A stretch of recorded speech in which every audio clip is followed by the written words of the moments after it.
Inabaki kuwa siku ya majonzi kwa wapenzi na mashabiki wa klabu ya Dar es Salaam Young Africans baada ya timu yao kufurushwa katika mashindano ya Kombe la Mapinduzi ambayo yanaendelea pale visiwani Zanzibar.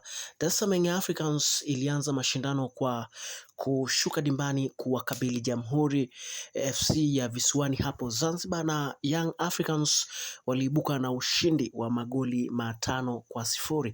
Mchezo wa pili Yanga walishuka dimbani wakiwa wanamenyana na Jamus kutoka kule Sudan, ambako Dar es Salaam Young Africans walishinda magoli 2-1. Mchezo mwingine ambayo uliwakutanisha Yanga walishuka dimbani wakicheza dhidi ya KVZ, ambao mchezo huu ulienda Yanga walitoa sare ya 0-0. Leo hii Dar es Salaam Young Africans walishuka dimbani katika mchezo wa robo final ambapo waliwakaribisha timu ya APR kutoka kule nchini Rwanda, ambapo Yanga waliangukia pua katika mchezo huu ambao walipokea kipigo cha mbwa mwizi baada ya kuambulia magoli 3-1. Huu ni mchezo ambao unabaki kuwa majonzi kwa mashabiki wa Yanga kwa sababu walikuwa na matumaini makubwa na timu yao kuona namna gani ambavyo wanaweza wakafuzu kwenda hatua ya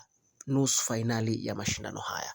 Na magoli ya Dar es Salaam Young Africans, goli la Dar es Salaam Young Africans liliwekwa kimiani na winga kutoka kule nchini DRC Congo. Huyu si mwingine bali ni Dukapelo Moloko, lakini magoli ya APR yaliwekwa kimiani na mshambuliaji wao Sanda, lakini lingine likiwekwa na Mbaoma, lakini lingine likifungwa na mchezaji wa zamani wa klabu ya Simba, huyu ni Shai Bubu, akipiga mkwaju ambao ulimshinda golikipa Msheri na kwenda 1-1 katika goli. Mchezo huu unatafsiriwa na wapenzi na mashabiki wengi kwamba ni kama Dar es Salaam Africans